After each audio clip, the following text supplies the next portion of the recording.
Samburu County, a county in the former Rift Valley province in Kenya, is located more than 300 kilometers north of Kenya's capital, Nairobi, and covers an estimated area of 21,000 kilometers squared.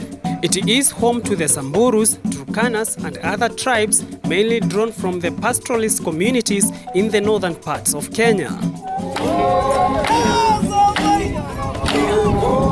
Samburu County stretches north from the Wasongiro River to the south of Lake Turkana, and according to the 2019 census, the county has an estimated population of more than 300,000 people, with at least 51% of that population being young people aged 35 years and below.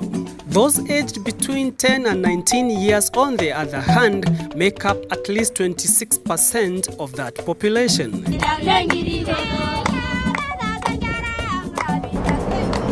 Samburu County, it is also home to the Samburu National Reserve, the Sanadi National Reserve, Buffalo Springs National Reserve, Mount Ngiro, Ndoro Mountains, Kirisia Hills, and Loroki Forest.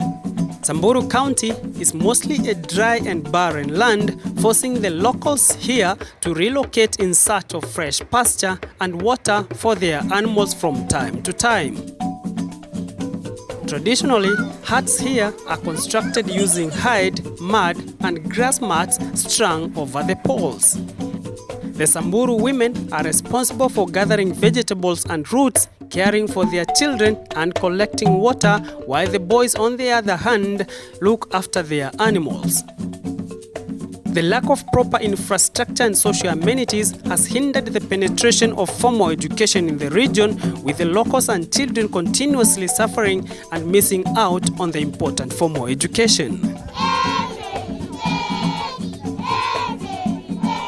Just like the Maasai tribe, the Samburus are equally under pressure from their government to settle into the permanent villages and embrace formal education, an effort which has not really bore fruits this far.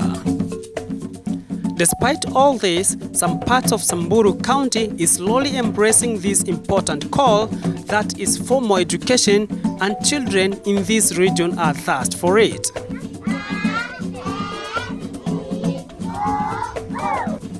The government, through the Ministry of Education, has done a lot to improve the education sector in Samburu County, but it is evident that it cannot entirely meet the demands for education in this expansive county. Therefore, there has been the need for community-based schools to cater for the needy and most vulnerable children for a long time now.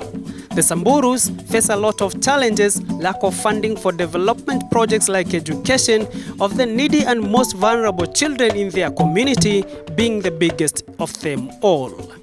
Here, it is not surprising to see children studying under trees, mostly without textbooks, notebooks, and other essential supplies.